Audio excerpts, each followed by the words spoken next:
Welcome back. Karla Del Grande has been named the Female Masters Athlete of the Year, an incredible 12 times by Ontario Masters Athletics. She was named the World Masters Athlete of the Decade between 2010 and 2020, and in March 2023, she set 2 world records for women aged 70 plus in the 200-meter and the 400-meter at the World Masters Athletics Championships. And Karla only started competing at age 50. Take a look. I'm Karla Del Grande. I'm 70 years old. I'm a competitive masters sprinter.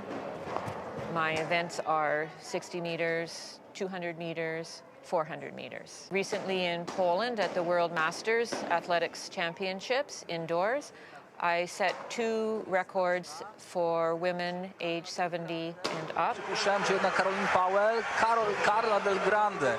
I've been competing since I was age 50 until now, age 70. My training consists of a lot of different elements.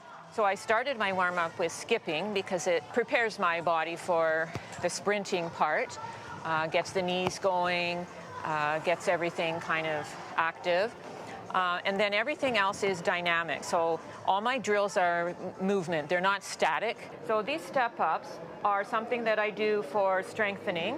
As you can see, I'm trying to get into sprinter position as I get to the top. Hamstrings, glutes are all working. Punch, punch, punch, punch, punch, punch, punch. Good. Drills, reactivity, explosiveness, coordination. That's one of the big parts of track and field, no matter the age. And being proficient in the drills makes her a better athlete as she ages. Karla is a very, very good inspiration for the masters community and also our younger athletes because they get to look at someone who is still doing it at the highest level. Karla is actually my inspiration to run. I'm trying to follow her. I want to see what other women can do at age 70. I want to show other women that these things are possible, that we can still be fast, we can still do all these things that we did as kids and enjoy them. Karla, you've been injured before. How many times have you been injured, and how do you get back after that? Probably too many to count. A lot of it is sort of prehab and rehab, trying to prevent those injuries, so then that helps you come back a little bit easier, so that your body is kind of used to maybe scaling back a little bit and then kind of ramping it up again gradually. So how long would it take you after? What kind of injuries did you have? Let's see. You know, sometimes hip things are something that plagues me. So that's why I do a lot of work on form and try to keep good form when I'm running and when I'm training. So aches and pains are always there. And Ben, one of the things that's controversial now is stretching. Like, should you stretch before? So do you stretch? It depends on the definition of stretch. I wouldn't promote any static flexibility prior to a sporting event, especially something that's quite dynamic, where you need a release of power, because your fascial nets hold tension. So as soon as you start to stretch them, they release that tension to a certain extent. So now you've got no spring, there's no pep in the step. So pre-workout, more dynamic. Post-workout, no problem with a little static flexibility if you want. So people, what do you do before you compete or before you just have a practice workout? I do a lot of stretching before I work out. I mean, there's so many different things that you can do. I just find that's what works for me. And so I do a lot of stretching, but also a lot of dynamic. And a lot of those stabilizing muscles that help you with your technique. Do you guys do anything before? Do a little bit of stretching, so we'll get our muscle loosened up a tiny bit. Now, depending on what sports, I agree. I do a lot of curling, so when I go curling, I don't do statics, I do dynamics. So it's the static is after your sports, then you want to cool down, then I'll do the static. Oh, after the sport, what I'm used to the after sport workout is usually a drink. Do you want me to tell you what I do after I play tennis? Sure. I have a glass of red wine. Okay, good. And do you do anything before? Not for tennis, I don't. For squash, because it's so intense, I do a little bit of stretching, and you can wreck your Achilles, you can do terrible things with squash, and particularly since I'm playing with children. 15-year-olds, yeah. I have to be careful. I do my regular weight training at 5 o'clock in the morning, and I do it for about an hour. Then I go home, I have my breakfast, which is usually half a dozen eggs, and have a sleep for an hour. Then I'll go back and do my stretching, because with me, I got problems with my bones. It's a disease, and the bones swells and takes all the calcium. So I have to do stretching exercises for the legs. And I do that when I go back to the YMCA, usually around 9:30. Carla, what made you decide to compete at the age of 50? I mean, that's quite the start. I was doing road races because I thought that's what adults do when they, leave sprinting as a kid. And somebody told me that, I mentioned that I liked sprinting, and they said, well, why aren't you doing sprinting?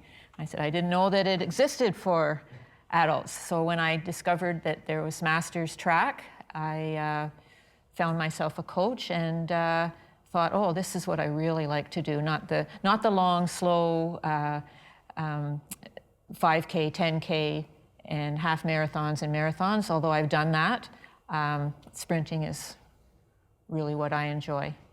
What about the competition thing? I know a lot of people who stop competing at a certain age, even if the competition is very, very amateur. So what role does the competition play? The competition is almost a cooperation of making everybody better. It's very, very, very friendly. I get to know athletes from all around the world when I compete, and we keep in touch afterwards. And I know that my competitors are working and when I'm training, and it inspires me to keep going and to be better and to show what women our age can do. And I think keeping going, I think, is critical. And one way to do it on a modest level at most clubs, like tennis club, golf club, whatever.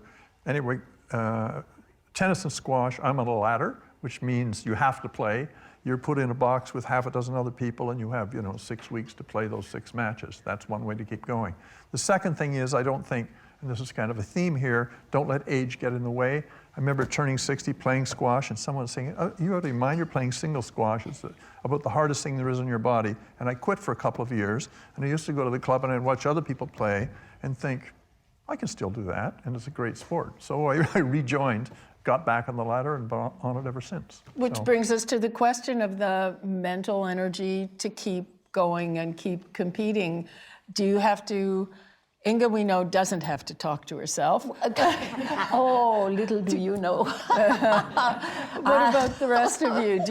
Do you have to just keep yourself pumped up, and how do you do it? I talk to myself all the time when I'm competing. And like Carla said, it's friendly, but it's competitive, so it's hard to describe. But it's like you're cheering for your competitors to get a personal best, but at the same time, you want to beat them. And at the same time, you're trading information, you're talking about recovery and that kind of thing. So there's a friendliness, but a competitiveness. So I talk to myself when I'm in the circle, and just to get an extra edge over everyone else. And the other thing that I find is that if you're off for a little while, it's much harder to get back in. Of course it is. Human beings are hardwired to sort of stay away from things that are uncomfortable and go more towards things that are comfortable. That's why people like eating sugar. It's like instant gratification, do you see what I mean? But they're also dopamine driven. So if you can do something that makes you feel successful, that's why you just start with something very, very small.